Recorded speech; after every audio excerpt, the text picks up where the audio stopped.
Mimi nadhani mahakama imefanya kazi yake, na sisi kama watu ambao tunafuata maamuzi ya mahakama tuko tayari kwa ajili ya kuhakikisha tunayafuata maamuzi ya mahakama 100%. Wao wameonyesha kwamba mpaka sasa hivi mashahidi wao bado hawajakamilika. Wapewe hata miaka 3 wakamilishe huo ushahidi ili sisi tukutane mahakamani, wala hakuna shida yoyote. Mnaelewa vizuri. Cha msingi na cha muhimu, wamesema wanataka muda zaidi ili waweze kuendelea kukusanya ushahidi, na sisi hatupingane na jambo la mahakama. Mahakama iwape muda wa kutosha kabisa wakusanye mashahidi wanaotaka, tukutane mahakamani, walete ushahidi wao, basi hilo ndo la msingi tu. Jambo hili alikukatishi tamaa mheshimiwa? Kwenye nini sasa? Walalamikaji ni wapiga kura halisi kabisa wa jimbo la Kigoma. Sasa na ambao wanalalamikiwa ni wapiga kura pia, kwa hiyo ni vita ya wapiga kura wawili. Sisi tulishinda uchaguzi, kwa hiyo na maana tafsiri yake sisi ni wengi kuliko wale ambao walishindwa uchaguzi. Kwa hiyo sisi tu tuna kundi kubwa kuliko kundi ambalo linalalamika. Kwa hiyo wao ndio wanatakiwa kate tamaa kwa sababu kundi letu ni kubwa zaidi. Nashukuru sana. Kwa leo mahakamani kulikuwa na maombi madogo ambayo yaliwasilishwa na upande wa walalamikaji ambao waliomba kuweza kuongezewa muda ili waweze kuwasilisha maelezo ya maandishi, kwa sababu muda ambao walipewa na mahakama wanasema walishindwa kuweza kuyaandaa maelezo ya maandishi ya mashahidi wao wote 20.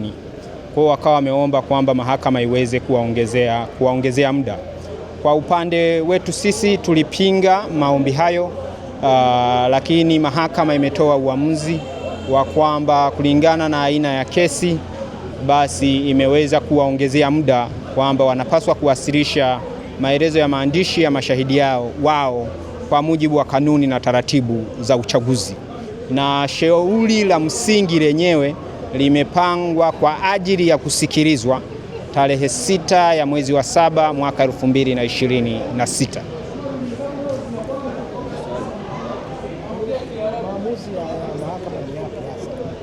Maamuzi ya mahakama hasa kwa leo kwa ajili ya maombi madogo ambayo walikuwa wameomba kwa ajili ya kuongezewa muda ni kwamba mahakama imewapa muda.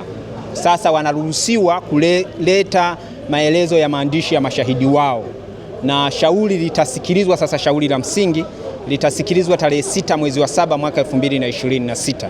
Kwa wanapaswa kuwasilisha maelezo ya mashahidi wao na kutupa nakala zao kabla ya tarehe ya usikilizwaji ambao ni tarehe 6 ya mwezi wa 7 mwaka 2026.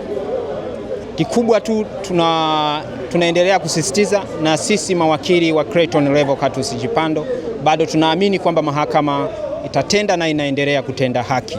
Kwa hiyo tunawaomba wapiga kura na wakazi wa mkoa wa Kigoma itakapofika hiyo tarehe 6 ya mwezi wa 7 mwaka 2026 waweze kujitokeza ili waweze kuona ni jinsi gani kesi hii inasikilizwa, ili waweze kuona ni namna gani haki inatendeka.